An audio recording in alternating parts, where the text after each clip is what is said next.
What's going on, guys? It's your boy E here. Welcome back to the channel. Today I'm going to be covering you my first deck profile on Battle Spirits Saga. If you guys haven't checked out my introduction, it explains how I got into this game and everything else like that, and some rules about the game. Go watch that for more information. It's going to be posted before this, or at the same time as this. But I'm going to be deck profiling to you my pure red deck profile based on my key spirit here, Supernova, Dragon, Siegwurm, Nova. And yes, I do not play any mixed color decks, at least not between my friends, so this is just pure red. No, I do not play Burst Wall, or Burst Shield, whatever you like to call it, the white burst that everyone uses, that's like $23, like the most expensive card that's in Battle Spirits right now. So this game is very affordable to play. The most expensive card anybody uses is like $23, and the only reason I didn't pick it up is simply because there's no competitive tournaments in my area for the game yet. So I'm not like dropping that, especially for a game that doesn't have any competitive areas, at least in my area yet. But I still want to show you guys the deck profile and just, yeah, because I like deck profiling stuff for you guys. All right, let's get into it. Waste enough time. I'm going to be going this by like class cards like I do in Yu-Gi-Oh! As in like spirits first, and then I'll go into like the nexuses and magics. They all are going to be organized by cost, so it'll be easier for me to explain it. Let's start off with the cost ones. So for cost one, we are playing 3 copies of Rain Needle and 3 copies of Ovi Raptidon. We are just playing a total of 6 here. You can really mix match in how you like to do. Like you could do 4 Rain Needle, 2 Ovi Raptidon.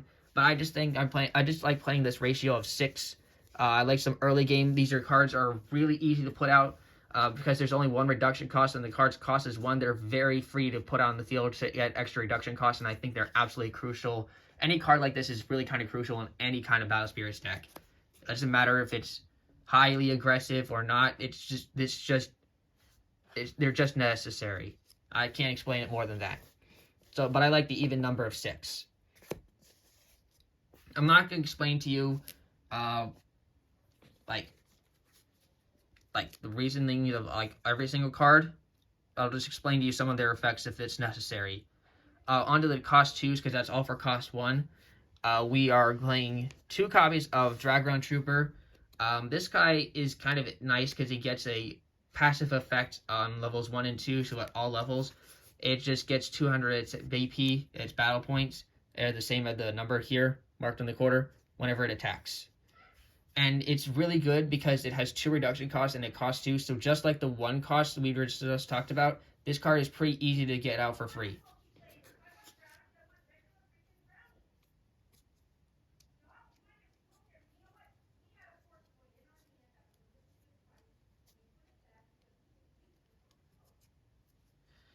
Next up is what is called Cornered Flame Rat in at least the English, but in the show it's called Kaikuso.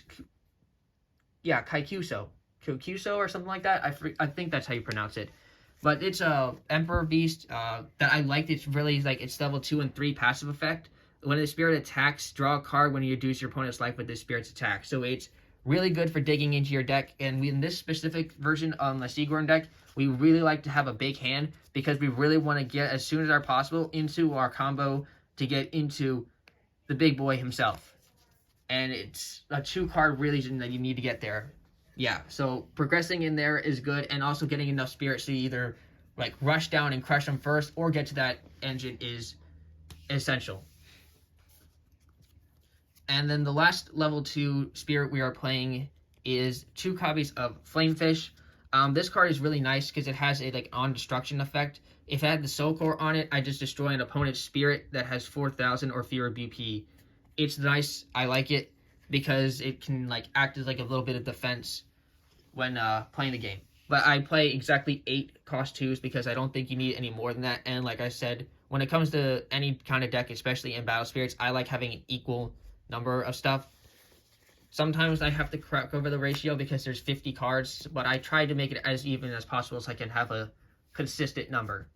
Like I just don't want to splurge in a bunch of grade 1s or a bunch like that unless like the deck requires it. I try to have it even. On to cost 3s, we're going to play 2 copies of Quicksand Dragon, 4 copies of Bearded Eagle, and that's literally it for the cost 3 spirits.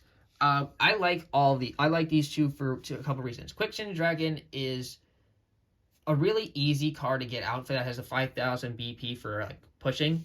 It's also Star Dragon, and it costs like 1 just to have like out if you already have 2 cards to put in there, which can kind of get some nice pressure when you have like a bunch of 500s. And then Bearded Eagle is probably one of the most broken printed red cards I've seen yet. Not because of its effect, but because it's a free level 3 card. Like, it has 3 reduction cost and it's level 3. Like, you can stick this guy on the board for 3 cards and just at level 1 at 3,000. 4 cores to 700 attacker. Like, it's super aggressive. This card is crazy. You can easily bust it out with how fast, like, this game, but with how much red puts on the board fast and how much cards it generates in hand, you can easily put that out fast. On to cost 4, the only cost 4 we're literally playing, I only have 1 cost 4 monster in this entire, spirit in this entire deck, and that's 4 copies of Galaxy Dragon Andromedos, which came out of the structure deck.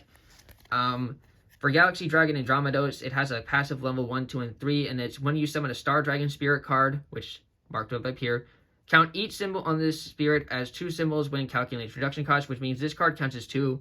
It comes up only when summoning the big buy, but what this really was in here for is the level 2 and 3. When the spirit attacks, reveal the top 3 cards of your deck, add 1 Star Dragon Spirit card from the revealed cards to your hand, return the remaining cards to the bottom of your deck in any order. It's nice to dig in for the combo pieces, and it's a pretty easy level 2 to get out in the field for 600 like push. But that's the only reason why this card's in here. For level 5 spirits, we actually are playing 1 level 5 spirit, but it's only at 2 copies, and it's a very, very cool X-Rare. It's X-Rare because of the card down here at the bottom where it says X dash whatever. That means it's an X-Rare, which is just means it's like a very good key spirit card, or actually you can build it for like very powerful. And this is Storm Beast Emperor Thunder Leon. I love the artwork on these guys, by the way. Destroy all your opponent's spirits with 2,000 or fewer when this card is summoned. And destroyed effects are not triggered. And at level 3, when the spirit attacks, you draw a card. Great for digging in. Great for board clearing. Just extreme amounts of pressure. I love this card. It's a very good spirit and very good generic. Like, it does what it needs to do, and it does it very well. On to cost 6. We are playing 1 copy of Nebula Dragon. It's a Star Dragon that is really, like, you can only play, like, you summon this card for 3 cost, and then if you have the Soul Core in it, this card counts as like being 2 hits, like does 2 damage if it ever attacks does your opponent's life. So I think this card's nice for pressure. If I'm going to be honest, this and the next card I'm going to show, it's called Nebula Dragon Andromedos. When I get more copies of more Siegwurms or anything that has just anything more Siegwurm basically, because Nova's summoning cost like has to do with all Siegwurms and stuff like that. And currently the only one released right now is Imperial Thunder Dragon Siegwurm, which is another card we are playing here. It's actually another 3 of, and 3 of it comes in the structure deck as well. I'd rather have like 4 of this and then like 2 copies of Meteor Worm. I don't know how it's like Emperor Dragon Star Emperor Dragon Meteor Worm. I think that's what it is. But anyways, it hasn't been released yet, and it comes out in the next set. But for now, this is currently what I use. I'd rather have like 4 copies of this and probably 2 Andromeda, not Nebula Dragon, because Andromeda is actually pretty good for like some clearing or removing effects, because it's 1 summoned effect, destroys an opponent's spirit with 3,000 or fewer, or a Nexus. And what this confront is like a passive effect. So when it has at the level, it gets this: when the spirit attacks, your opponent must block if able to. So when you attack, if in your exhausted spirit, if your opponent has a refreshed spirit on their side of the field like this, they have to block this if possible. They have to block it. It's not a choice. The only reason that it is a choice if it's you playing white and they have armor to red. That's it. And for the really another good main card that in the show is Imperial Thunder Dragon Siegwurm. It's level 1, 2, and 3 passive effect is Confront, just like I just explained. And at level 3, all your spirits with Awaken gain Confront. Kind of interesting, I'll admit, but really it's just in here as another good, as really the main card we use to get into. By the way, shout out to Bastion Dan, because this was his key spirit for the longest time in the show, and still is probably one of his best. Our big boy, which is the 8 cost we're playing. We play no 7 cost cards in this red deck. The main key spirit of this entire deck, and the last spirit we play, is the boss himself. Supernova Dragon Siegwurm Nova. We play 3 copies of it. I do have a 4th. I just think that we don't need a 4th, because you can't summon this card unless you ascend a cost 6 or more. Because it says here, as an additional summoning cost, you must place all core from one of your spirits that cost 6 or more into your reserve. And when you remove all core from a spirit, it goes to the trash. So in order to summon this, you basically have to tribute a spirit that has 6 or more that costs 6. So Siegwurm is really the Imperial Thunder Dragon Siegwurm is the main card you want to use, because it gets this secondary effect here at levels 1, 2, and 3. When you perform ascend using a spirit with Siegwurm in its card naming, place a soul core into the void, and if you do, place cores from the void into your life until you have 5 life. So it restores your life to full when this card is summoned. It is an amazing, amazing card. It's so powerful.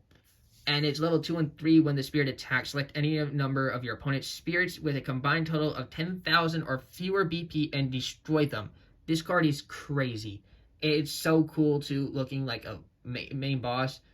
Very, very powerful X-Rare. Shoutouts to Pandora for making this card even possible in this show. Pantera. And y'all won't know what I'm talking about unless you've watched the show. That's it for the spirits. We're going to go on to the Nexuses now. These are like continuous and field spells in battle spirits. So I'm playing 3 copies of Scorched Battlefield that cost 4 with 2 reduction. During your attack step, all your spirits gain 1,000 battle BP, and that's at level 1 and 2. And if you notice, Nexuses at level 1 have 0 cost, so they can stay on the board without core. But you can raise them up like spirits. And during your attack step, draw a card when you reduce your opponent's life. It's nice, helps progress, and makes attacks better. The another Nexus we're playing at level 4 is 3 copies of Volcanic Canyon. This card is like it's like Pot of Greed for Yu-Gi-Oh, but it's like, actually no, it's more like Graceful Charity, but it's, you draw 2, during your draw step, you draw an additional card, and then you discard a card. So basically you're digging 2 cards into your deck each turn, but you're still in the end only getting the 1 card, but you're still digging in 2 cards deep. It's very nice to help see combo pieces, and just like at the other Scorched Battlefield, it gives an attack boost, but that's only at level 2. But it only takes 1 core to get to that pitch. That's all the Nexuses we're playing. I think that a number of 6 Nexuses is pretty good if you have any Nexuses, because you don't want to see all the Nexuses all the time. But yeah. Onto the Magic cards. We're going to start with the bursts in Magics. We are playing one of the greatest cards I think is printed in red, and that's called Star Blessed Draw. This card sees play in the mixed combo decks that play different colors a lot, because this and the Burst Wall and Volcanic Canyon are some of the best draw powers any deck gets right now. Red has a lot of the draw powers, so does purple is second best for draw power. But anyway, this card is how bursts work is they can be used 2 ways. If you haven't watched the explanation video, I definitely highly recommend go and watch that. I've kind of forgot some stuff I need to mention, but it gives you a brief understanding of what I'm talking about. You can only set 1 burst at a time. You can replace the burst that's set. But, so that's what the red text is for. But Magics have this main effect, so you can pay them just like a Spirit's cost, and then just apply the main effect, and then the card's discarded. And this card is literally Pot of Greed. It says draw 2 cards, so it's it's crazy. So, but this thing, the burst effect, when it resolves, when a summoned effect activates, you draw 2 cards, and then you can pay this to draw 2 more cards. Like, you can draw 4 cards off of this one card. It's disgusting. It's absolutely disgusting. Another burst we're playing is 2 copies of Firewall. This card's nice because it helps you protect, like, when your opponent is being very aggressive. You just say, okay, sick, I lost life. Select on spirit, it gains 400. And then flash, when spirits with 4,000 BP cannot attack during the turn. And how you pay the flash is you pay this card's cost when after you activate the burst. And to activate a burst, all you have to do is just meet the condition that's in the red. You don't even have to pay any core for it to do that first effect. And the last burst we're playing is 2 copies of Feral Slash. This card's nice. It's a promo card, as you can tell down here. I got mine because I bought one of the promotional boosters. It basically says burst when you lose life, select one of your opponent's spirits with 3,000 BP and destroy it, and then you may pay this card's cost to activate its main effect, and that's to destroy a nexus that costs 4 or fewer. It's nice because there's some decks that really revolve around nexuses, like I just said about the Scorched Battlefield or Volcanic Canyon. In purple, there's like the Netherworld Depths. So there's like a lot of good decks that revolve around nexuses. And the last card we're playing in this deck is 3 copies of Burning Force. This card's amazing. It's one of the more commonly played like removal cards that's currently out right now. It select one of your opponent's nexuses and destroy it, and its main flash effect is choose 2 of your opponent's spirits with 3,000 BP and destroy them. It's a very good card. Yeah, 50 cards is pretty much what this all my decks that I'm using are at right now. You guys can like build your decks up to personal opinion, but I'm just showcasing how I built mine. Hope you guys enjoyed watching this. This is all for this deck profile. Hope you guys stay tuned. Check out some of the other Battle Spirits deck profiles I'm going to be posting. And yeah, have a good one.